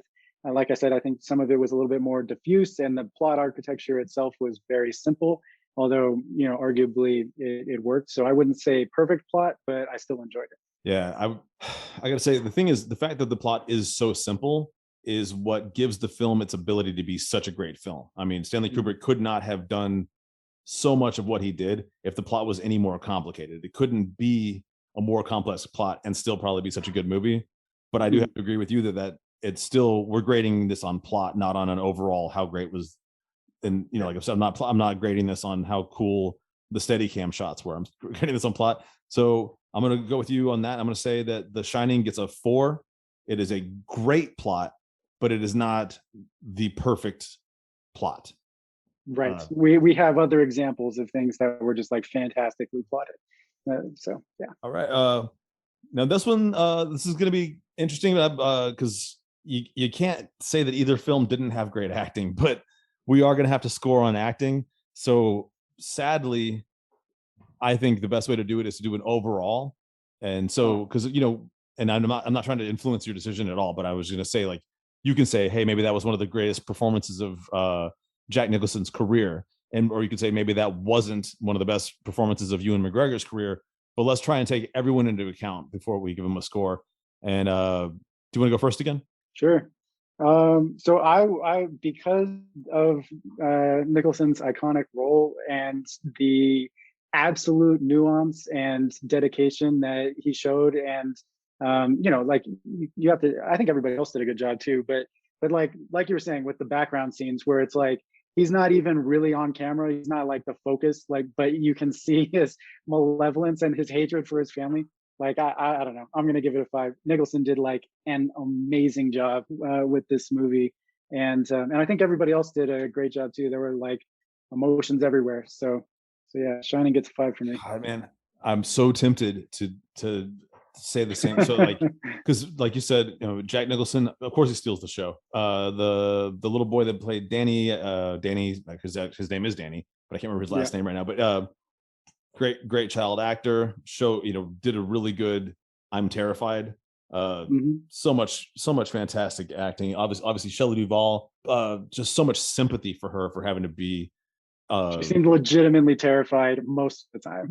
Well, the thing was, Stanley Kubrick had made her, she developed all kinds of health problems from that film because Stanley Kubrick had like fucked up her heart and she was losing her hair because because the entire cast and crew were instructed to treat her like shit for the entire duration of filming that movie. And for that reason, that's actually, that will be the reason that I'm going to take them down 1 point, down to a 4. No matter how great Jack Nicholson was and how great I think Shelley Duvall was, the fact that it was a lot of what happened was against her consent. It's things that couldn't happen now. It's, there should have been a union involved protecting her. So we're going to take that down to a 4 from my opinion. So I'm going to stop talking and leave it at 4 on acting. Okay. All right, man. Action. Everyone's favorite category. You want to take it first again? Sure. So it definitely it also has iconic action sequences in less in like the gunfight sense than the tension and terror. Like when Jack is hacking his way into the bathroom or whatever, and like that has a incredible amount of emotional resonance and fear and all of that kind of stuff. So I'd say, they did a good job, him chasing, Danny through the hedge maze and all of that kind of stuff, all very interesting, intense, and actiony. But it also was pretty slow at times, and there are other comparables that are I would score higher in the action genre. Like John Wick exists in the world like that. Like John Wick is like a 5 for me on action. Like some of the stuff in that movie is insane. But so I'm gonna go with a 4 again. Yeah, I won't disagree with you on that because I think like we said, we did give them some pretty, and also like speaking of John Wick, it's just not fair to compare a modern film to a old film. True. How old is this? Movie's like over 40 years old, so it's just not fair to compare anything Keanu Reeves has done to it. But I do agree that I think there are plenty of films that are contemporary to this film that did have better action. So right, and are we rating it in its time or in general? Because context becomes a part of that. Fuck, I didn't really think about that beforehand. What would you? We could do either. What would you prefer? Probably just generally for me, like because part of the legacy of a movie like this is how well it stands up to time. Yeah. And so you're getting a modern rating of this movie, which doesn't mean that we shouldn't incorporate and take into account some of its legacy and pioneering and all of that. But yeah, for me, I think considering the context and everything else is part of it. Yeah, and I think but I will take into consideration like some of the challenges they had because they didn't have CG. Sure. And for instance, the elevator full of blood that took fucking something like 9 days to shoot, and it took 3 shots. Wow. It took 9 days to do it because every time they did a shot, it would take a crew of people 3 days to clean it so they could shoot it again because they were really doing that in a real fucking hallway with a real door. So I take into consideration how much difficulty went into it. I still would not give them higher than a 4 on action. Okay. So cool. Dr. Sleep though. True. So again, and unless I could give Dr. Sleep it did a good job with action. There were some very tense action scenes, and you got some gunplay and all of the modern elements. It's much faster. Still not John Wick for me personally, but so I would have to be underneath perfection at a 4. And unless we're able to give half points, I might bump it. But well, I guess one other thing I would bring to it, because neither one of these films are in the genre of John Wick, which is true action. True action.